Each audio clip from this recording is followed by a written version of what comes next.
വളരെ സാധാരണമായിട്ടുള്ള നമ്മുടെ നാട്ടിൽ കാണുന്നതായിട്ടുള്ള ഒരു അസുഖത്തെക്കുറിച്ചാണ് ഞാനിപ്പോൾ പറയാനായിട്ട് പോകുന്നത്. എന്നെ കേൾക്കുന്ന ശ്രോതാക്കൾക്ക് എൻ്റെ ആശംസകൾ നേരുന്നു. നിങ്ങൾക്ക് ഇഷ്ടപ്പെട്ടാൽ ഇത് ലൈക്ക് ചെയ്യണം, ഇത് ഷെയർ ചെയ്യണം, ഇത് കമൻറ്റ് ബോക്സിൽ നിങ്ങളുടെ കമൻറ്റുകൾ ഇടണം. അതുപോലെ സബ്സ്ക്രൈബ് ചെയ്യാൻ ആഗ്രഹമുള്ളവർ അത് സബ്സ്ക്രൈബ് ചെയ്ത് എന്നെ പ്രോത്സാഹിപ്പിക്കണമേ എന്ന വിനീതമായി അഭ്യർത്ഥിച്ചുകൊണ്ട് ഞാൻ ഈ ചെറിയ ഉദ്യമത്തിലേക്ക് കടക്കുകയാണ്. നമ്മുടെ നാട്ടിൽ സാധാരണമായിട്ട് കണ്ടുവരുന്ന അസുഖമാണ് തൈറോയിഡിൻ്റെ അസുഖം. അവർക്ക് തൈറോയിഡുണ്ട്, ഇവർക്ക് തൈറോയിഡ് ഉണ്ടെന്നൊക്കെ നമ്മൾ പല സമയത്ത് പറയുന്നത് കേൾക്കാം. എന്താണ് ഈ തൈറോയിഡ്?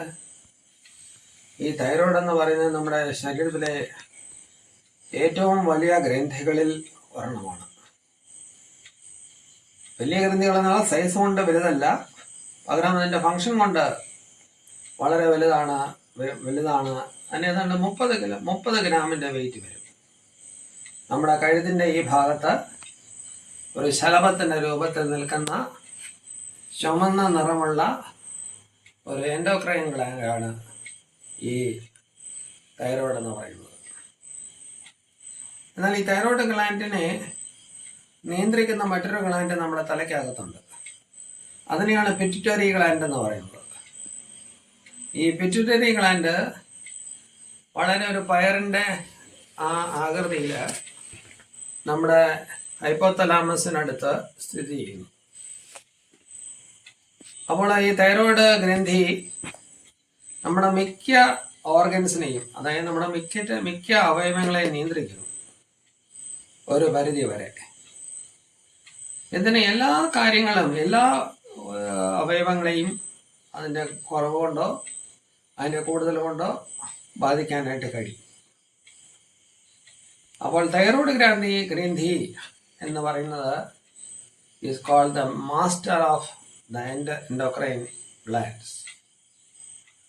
ഇതിനെ നിയന്ത്രിക്കുന്നത് പിറ്റ്യൂട്ടറി ഗ്ലാൻഡ് ആണെന്ന് ഞാൻ നേരത്തെ പറഞ്ഞല്ലോ. അതൊരു പ്രത്യേക ഹോർമോൺ ഉൽപ്പാദിപ്പിക്കുന്നുണ്ട്. അതാണ് TSH എന്ന് നമ്മൾ പറയുന്ന തൈറോയ്ഡ് സ്റ്റിമുലേറ്റിംഗ് ഹോർമോൺ. ഈ ഹോർമോൺ കൂടുമ്പോൾ തൈറോയ്ഡ് കൂടുതൽ ഹോർമോൺസ് ഉൽപ്പാദിപ്പിക്കുന്നു. അതാണ് T3, T4 എന്ന് നമ്മൾ പറയുന്ന, പിന്നെ അതുപോലെ കാൽസിറ്റോണിൻ എന്ന് പറയുന്നതായിട്ടുള്ള മൂന്ന് ഹോർമോൺസാണ് അത് ഉൽപ്പാദിപ്പിക്കുന്നത്. ഈ തൈറോയ്ഡ് ഗ്രന്ഥിയെ നിയന്ത്രിക്കുന്ന ഈ TSH കൂടുമ്പോൾ തൈറോയിഡിൻ്റെ പ്രവർത്തനം കൂട്ടുന്നു. ആ കൂട്ടുന്നതിൻ്റെ ഫലമായിട്ട് നമ്മുടെ തൈറോയ്ഡ് വലുതാകുന്നു. ഈ തൈറോയ്ഡ് ഗ്രന്ഥിയെക്കുറിച്ച് പറയുന്നതായിട്ടുള്ള സമയത്ത് അത് നമ്മുടെ ഈ മലനാട്ടിൽ വളരെ കോമൺ ആണ്. ഞാൻ കൊട്ടാരക്കര സ്വദേശിയാണ്. അപ്പോൾ ഇവിടെ അത് വളരെ കോമൺ ആയിട്ട് കണ്ടുവരുന്ന ഒരു അസുഖമാണ്. അതുപോലെ മലനാടുകളിൽ, കിഴക്ക് ഭാഗങ്ങളിൽ, കേരളത്തിൻ്റെ കിഴക്ക് ഭാഗങ്ങളിൽ, അതുപോലെ മലകൾ കൂടുതലുള്ള, കടലിൽ നിന്നും വളരെയധികം അകന്ന് നിൽക്കുന്നതായിട്ടുള്ള ചില പ്രദേശങ്ങളിൽ അത് വളരെ കൂടുതലായിട്ട് കാണപ്പെടുന്നു. നമ്മുടെ ഈ സ്ഥലത്തെ നമുക്ക് വേണമെങ്കിൽ എൻഡമിക് സ്ഥലമെന്ന് വേണമെങ്കിൽ പറയാം.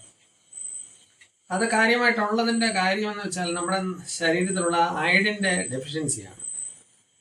ഈ ഹോർമോൺ അല്ലെങ്കിൽ T3, T4 ഹോർമോൺ എന്ന് പറയുന്നത് അയഡിൻ കണ്ടന്റ് ഉള്ള ഹോർമോണാണ്. അപ്പോൾ നമ്മൾ അയഡിൻ സപ്ലൈ ഇല്ലാത്ത വരുമ്പോഴാണ് ഈ തൈറോയ്ഡ് ഗ്രന്ഥി അതിൻ്റെ ഉൽപ്പാദനം കൂട്ടുന്നത്. അപ്പോൾ ആ തൈറോയ്ഡ് അയഡിൻ സപ്ലൈ നമ്മൾ ഭക്ഷണത്തിൽ കൂട്ടണം. ഇന്ന് ഗവൺമെൻറ് കല്ലുപ്പുകൾ ഒക്കെ പാടെ കളഞ്ഞ് ഈ ഉപ്പുപൊടിയുടെ കൂടെ അയഡിൻ ഫോർട്ടിഫൈ ചെയ്തിട്ടാണ് നമുക്ക് തരുന്നത്. അതുകൊണ്ട് നമ്മുടെ നാടിനെ ആശ്വസിക്കാം, കാരണം തൈറോയിഡിൻ്റെ ആ ഇൻസിഡൻസ് കുറഞ്ഞു വരും. അതുപോലെ മീന് ഇതിനകത്തൊക്കെ അയഡിൻ കണ്ടൻസ് ഉണ്ട്. അപ്പോൾ നമുക്ക് ഈ അയഡിൻ കണ്ടൻസ് ഉള്ള സീ ഫുഡ്സിനകത്ത് കഴിക്കുന്ന ധാരാളം ആൾക്കാരുണ്ടെങ്കിൽ അവരിലെ തൈറോയ്ഡ് കാണാനായിട്ടുള്ള സാധ്യത തുലം കുറവാണ്. സ്ത്രീകളെ അപേക്ഷിച്ച് പുരുഷന്മാരെ അപേക്ഷിച്ച് സ്ത്രീകളിലാണ് ഇത് കൂടുതലായിട്ട് കാണുന്നത്. കാരണം എന്താണെന്ന് ചോദിച്ചു കഴിഞ്ഞാൽ ഏതാണ്ട് പഠനങ്ങൾ പറയുന്നു ഏതാണ്ട് 10 ഇരട്ടി കൂടുതലാണ് സ്ത്രീകളിൽ. അത് വളരെ വാസ്തവമാണെന്ന് നമുക്ക് മനസ്സിലാകുവാനായിട്ടും കഴിയും. കാരണം സ്ത്രീകളിലാണ് പ്യൂബർട്ടിയുടെ ഗ്രോത്ത്, ടീനേജുകളിലൊക്കെ വളരെ ഗ്രോത്ത് ഉണ്ടാകുന്നത്. ഈ തൈറോയ്ഡ് ഉൽപാദനം വളരെ അധികം ആവശ്യമുള്ളൊരു സമയമാണ്. പുരുഷന്മാരുടെ വളർച്ച കുറച്ചുകൂടെ നീളമെങ്കിലും സ്ത്രീകളുടെ വളർച്ച എന്ന് പറയുന്നത് അത് കുറച്ചുകൂടെ നേരത്തെ, പുരുഷന്മാരെക്കാൾ 2-3 വർഷം നേരത്തെ അവസാനിക്കും. അപ്പോൾ ഈ പ്യൂബർട്ടി ഏജ് ഗ്രൂപ്പിൽ ഒരു 15, 17, 14 വയസ്സുകളിൽ ഈ ഗ്രന്ഥികളുടെ പ്രവർത്തനം വളരെയധികമായിരിക്കും. ആ സമയത്താണ് ഇത് പ്യൂബർട്ടി ഗോയിറ്റർ എന്ന് പറഞ്ഞ് ഇത് പൊങ്ങി വരുന്നത്. അപ്പോൾ അത് കാണുമ്പോഴൊക്കെ നമുക്ക് മനസ്സിലാക്കാനായിട്ട് പറ്റും ഇവരുടെ ജീവിതത്തിൽ അയഡിൻ ഇൻസഫിഷ്യൻസി ഉണ്ട്. അപ്പോൾ നമുക്ക് അവർക്ക് അയഡിൻ ചേർത്തായിട്ടുള്ള ഭക്ഷണങ്ങൾ, ഉപ്പിൻ്റെ കൂടുതലായിട്ടുള്ള ആഹാരങ്ങൾ, അതുപോലെ സീ ഫുഡ്സ് ഉള്ള ആഹാരങ്ങൾ ചേർത്ത് കഴിച്ചാൽ ഇത് വരാതിരിക്കാനായിട്ട് ഉപകരിക്കും. ഈ തൈറോയ്ഡ് ഗ്രന്ഥി, ഈ T4 അല്ലെങ്കിൽ T3 ഗ്രന്ഥികളെ നമ്മൾ അളക്കേണ്ടിയിരിക്കുന്നു. നമ്മുടെ ജീവിതത്തിൽ ഒരു പ്യൂബർട്ടി ഏജ് ഗ്രൂപ്പിൽ ഈ തൈറോക്സിന് ഒരല്പം സപ്ലിമെൻ്റ് കൊടുക്കുന്നതുകൊണ്ട് കുഴപ്പമില്ല. എന്നാൽ എല്ലാ ഗോയിറ്ററും, ഇതിനെ ഗോയിറ്റർ എന്നാണ് പറയുന്നത്, എല്ലാ ഗോയിറ്ററും പ്രശ്നക്കാരനല്ല. ഈ ഗോയിറ്റർ ഉണ്ടോ ഇല്ലയോ എന്ന് കണ്ടുപിടിക്കാനായിട്ട് ഇന്ന് പല മാർഗങ്ങളുണ്ട്. സ്റ്റോപ്പ്, അതായത് ഒന്ന് തൈറോയ്ഡ് TSH നിർണ്ണയിക്കുക, T3 നിർണ്ണയിക്കുക, T4 നിർണ്ണയിക്കുക. എന്നാൽ ചില ആൾക്കാർ, ചില ഡോക്ടർമാർ കണ്ടിട്ടുണ്ട് ഈ TSH മാത്രം അവർ നിർണ്ണയിച്ച് അത് നിജപ്പെടുത്തുന്നതായിട്ട് മനസ്സിലാക്കാനായിട്ട് പറ്റും. പക്ഷെ TSH മാത്രം ചെയ്യുന്നതിനെക്കാട്ടി നല്ലത് T3, T4 കൂടെ ടെസ്റ്റ് ചെയ്ത് നോക്കുന്നതാണ് നല്ലത്. അത് ടെസ്റ്റ് ചെയ്യണം. രണ്ടാമത് സ്കാൻ, തൈറോയ്ഡ് സ്കാൻ എന്ന് പറയുന്നത് അൾട്രാസൗണ്ട് സ്കാനാണ്. ആ അൾട്രാസൗണ്ട് സ്കാനിൽ കൂടി നമുക്ക് മനസ്സിലാക്കാനായിട്ട് പറ്റും ഇതിനകത്ത് നോഡ്യൂൾസ് ഉണ്ടോ, അത് എത്ര തരം നോഡ്യൂൾസ് ഉണ്ട്, ഇതിനെ ഒരു മൾട്ടി നോഡുലാൾ എന്ന് പറയാനായിട്ട് പറ്റുമോ, അതോ ഒരു സിംഗിൾ നോഡ്യൂൾ മാത്രമേ ഉള്ളൂ എന്നൊക്കെ പറയാനായിട്ട് പറ്റും. പിന്നെ ഇപ്പോൾ ചില സമയത്ത് ഈ തൈറോയ്ഡ് സിസ്റ്റ് എന്ന് പറയുന്ന ഒരു സിസ്റ്റ് നമുക്ക് തൈറോയിഡിൻ്റെ ഇതിൻ്റെ മുമ്പിൽ കാണാൻ പറ്റുന്നതായിട്ടൊക്കെ പറ്റും. തൈറോയ്ഡ് സിസ്റ്റ് ആകാം, തൈറോഗ്ലോസൽ സിസ്റ്റ് ആകാം. അത് നാക്കുമായിട്ട് ബന്ധമുള്ള ഒരു ഓർഗനായിട്ട് ഒരു ഇതായിട്ട് മാറാൻ പറ്റും. അപ്പോൾ ഒന്ന് ഞാൻ സ്കാനിനെ കുറിച്ച് പറഞ്ഞു. ഇപ്പോൾ സ്കാനുകൾ വളരെ സുലഭമാണ്. കൂടുതൽ ഹാർട്സ് ഉള്ള അല്ലെങ്കിൽ കൂടുതൽ ഫ്രീക്വൻസി ഉള്ളതായിട്ടുള്ള തൈറോയ്ഡ് സ്കാൻസ് ഇന്ന് അവൈലബിൾ ആണ്. ഈ അവൈലബിലിറ്റി കൊണ്ട് നമുക്കിത് മനസ്സിലാക്കാനായിട്ട് പറ്റും. തൈറോയ്ഡ് സിസ്റ്റ് ഉണ്ട്, സിസ്റ്റ് പോലത്തേക്കുന്ന മഴയുണ്ട്, തൈറോഗ്ലോസൽ സിസ്റ്റ് ഉണ്ട്. ഇങ്ങനെ തൈറോഗ്ലോസൽ സിസ്റ്റും തൈറോയ്ഡ് സിസ്റ്റും ഒക്കെ ഉണ്ട്. അത് നമുക്ക് മനസ്സിലാക്കണമെങ്കിൽ സ്കാൻ ചെയ്താൽ മനസ്സിലാക്കാനായിട്ട് പറ്റും. എന്നാൽ പൂർണ്ണമായിട്ട് FNAC എന്ന് പറഞ്ഞൊരു ടെസ്റ്റ് ഉണ്ട്. നമ്മുടെ ചെറിയൊരു നീഡിൽ അതിനകത്ത് ഇൻസേർട്ട് ചെയ്തിട്ട് അല്പം നീര് വലിച്ചെടുത്ത് സൈറ്റോളജി എക്സാമിനേഷന് വേണ്ടി അയക്കുന്നതാണ് FNAC. അതൊന്നും നല്ലൊരു ശതമാനം രോഗികളും ചെയ്യുന്നില്ല എന്നുള്ളത് വളരെ നിർഭാഗ്യകരമായിട്ടുള്ള കാര്യമാണ്. കാരണം അത് ചെയ്യണമെങ്കിൽ ഒരു സ്പെഷ്യലൈസ്ഡ് അല്ലെങ്കിൽ സ്പെഷ്യലിസ്റ്റിൻ്റെ ആവശ്യമാണ്.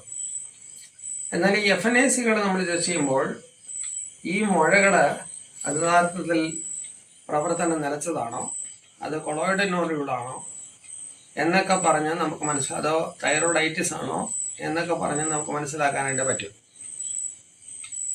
അങ്ങനെ ഈ FNAC ടെസ്റ്റ് എന്ന് പറഞ്ഞാൽ വളരെ എളുപ്പമായിട്ട് ചെയ്യാവുന്ന ഒരു ടെസ്റ്റാണ്. നമുക്കൊരു സൂചി കാണുമ്പോൾ നമ്മൾ പേടിക്കൊന്നും വേണ്ട കാര്യമില്ല. എൻ്റെ ക്ലിനിക്കിൽ വരുന്ന ആൾക്കാർക്ക് ഭയങ്കര പേടിയാണ്. ഒരു 26 kg നീഡിൽ ഇൻസർട്ട് ചെയ്താൽ പോലും അവർക്ക് ഭയങ്കര പേടിയാണ്.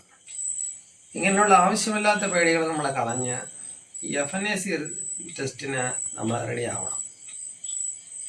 FNACയുടെ ടെസ്റ്റിൻ്റെ ഇന്നത്തെ സെൻസിറ്റിവിറ്റി വളരെയധികമാണ്, നന്നായിട്ട് എടുത്തു കഴിഞ്ഞാൽ. ഈ തൈറോയ്ഡ് ബയോപ്സി എന്ന് പറഞ്ഞൊരു ഒരു കാര്യമുണ്ട്, പക്ഷെ അത് പെട്ടെന്ന് ചെയ്യേണ്ട കാര്യമില്ല.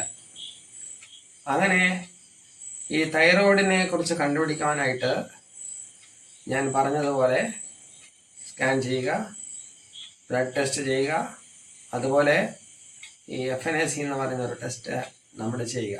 Ultrasound guided biopsy, ultrasound guided biopsy, FNAC ഒക്കെ ഉണ്ട്. അതില്ലെങ്കിൽ തന്നെ നമുക്ക് ചെയ്യാനായിട്ട് പറ്റും.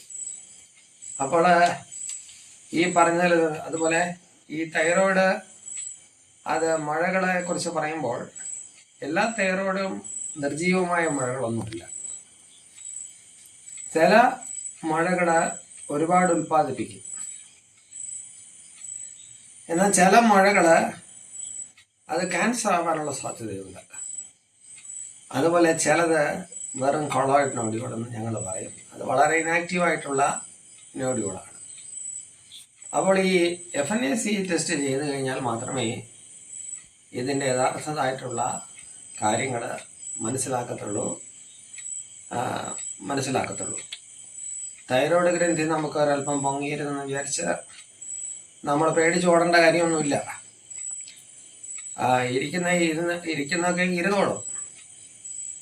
പക്ഷേ നമ്മൾ ഏത് സമയവും ഇതേക്കുറിച്ച് ജാഗ്രതയുള്ളവരായിരിക്കണം. ഇങ്ങനെയുള്ള മഴകൾ അത് ശരീരത്തിൻ്റെ ഏത് ഭാഗത്തായിരുന്നാലും നമ്മൾ അതേക്കുറിച്ച് ഒരു